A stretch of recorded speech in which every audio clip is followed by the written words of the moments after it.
देख ला। उसके बाद की गाड़ी गाड़ी जाएगा कहाँ गड़ रहा है नजर नजर कहाँ है कि तोरे कमरिया पर नजरिया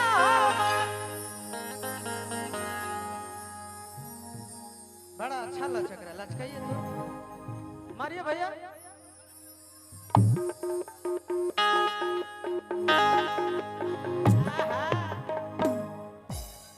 और प्योर झूमर में लीजिएगा भैया हाँ तो वही तो हो रहा है समझ ही रहे कि गाड़ी गाड़ी जाएगा गाड़ी गाड़ी जाएगा कि गाड़ी गाड़ी जाएगा गाड़ी गाड़ी जाए तोर को मरिया पर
उसके बाद अच्छा एक चीज डिसाइड कीजिएगा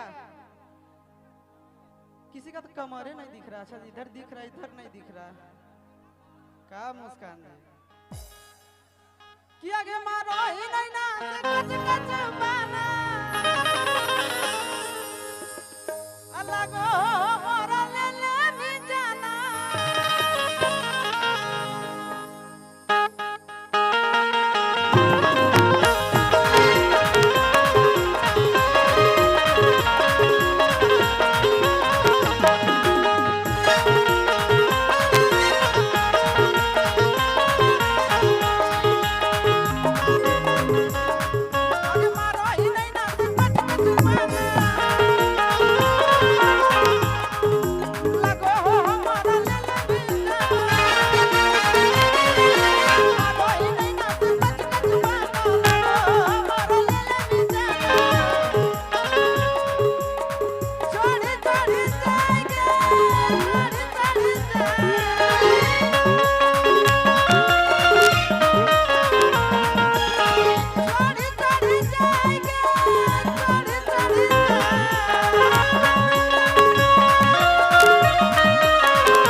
भीड़ को देखिए, आप लोग बहुत ना क्लोज आ भैया। गए हैं। भैया हेलो, मैं चाहूंगा भैया काहे गरम हो थोड़ा रहे सा आप लोग दूरी बना के रखें। धीरे धीरे आप लोग स्टेज पे चढ़ने के फेर में का थोड़ा सा मेंटेन करके रखिए। एक तो इधर से सबसे परेशान है, आप लोग भी परेशान कीजिएगा। भैया तो आशीषवा का क्या होगा? आए जी थोड़ा सा दूरी बना लीजिए, थोड़ा सा ज्यादा नहीं। कि आगे मारो ही नहीं ना सकता।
इतना नौजवान है यहाँ, कोई तो बच्चल तो नहीं होगा, सबके पास होगा रात में जागे वाला सिस्टम, है ना?